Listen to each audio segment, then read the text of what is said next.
राम राम मंडळी, आज चला बघूयात हॉटेलसारखा डाळ तडका घरच्या घरी कसा बनवायचा। व्हिडिओ पुढे बघण्या अगोदर चॅनलवर नवीन असाल तर पटापट जाऊन सबस्क्राईब करून घ्या। चला तर मग 1 वाटी मुगाची डाळ आणि 1 वाटी तुरीची डाळ चांगली 3-4 पाण्याने स्वच्छ धुवून घ्यायची। मग त्याच्यामध्ये 1 टमाटर कापून टाकायचं, 2-4 मिरच्या घालायच्या, हळद आणि चवीपुरतं मीठ, कुकरला 4 शिट्ट्या काढून घ्या। आणि मग काय, कढईमध्ये तूप टाकायचं, तुपामध्ये जिरं मोहऱ्याची फोडणी द्यायची।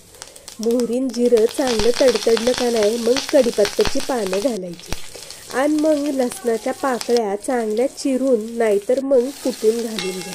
मग हिंग घाला, हे चांगलं लालबुन होस्तवर परतवून घ्या। मग बारीक चिरलेला कांदा ह्याच्यात घाला, कांदा बी चांगला सोनेरी तपकिरी होस्तवर आलटी पलटी करून परतू घ्यायचा। कांदा चांगला परतला का नाही, मग ह्या डाळीला चांगली चव येते। मग हळद मीठ धने पावडर घालून घ्या, त्याच्यानंतर लाल तिखट घालून घ्यायचं। बेडगी मिरची असेल का नाही, एकच नंबर। मसाले बी चांगले परतून घ्या। मग कुकरला शिजवलेली डाळ ह्याच्यामध्ये पलटी करून द्या। सोबतीला हिरवीगार कोथिंबीर घाला। टमाटर डाळीत घातलंय तवा फोडणीत घातलेलं नाही।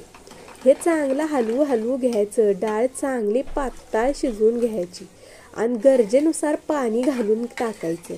मग काय, रटा डाळ शिजवून घ्यायची। डाळ चांगली शिजली का बाजूला एका पॅनमध्ये तुपामध्ये परत एकदा तडका द्यायचा लसणाचा। लसूण आणि मिरची चांगली परतून घ्यायची, हिंग टाकायचं आणि बेडगी मिरची पावडर टाकायची आणि द्या एकदा तडका डाळीला ठेवून। आणि मग काय, हॉटेलच्या पेक्षा भारी डाळ आपली तयार आहे। पटापटा डाळ वाढा, भात घ्या, पार कोपरापर्यंत वघुळ येस्तवर वरपून टाका राव आणि खाऊन घ्या। व्हिडिओ आवडला असेल तर तेवढं सबस्क्राईब करा चॅनलला आणि व्हिडिओला बी लाईक मारून जावा। आवडलाच असेल तर एक कमेंट बी करा। शेवटपर्यंत व्हिडिओ बघताय त्यासाठी लय आभार।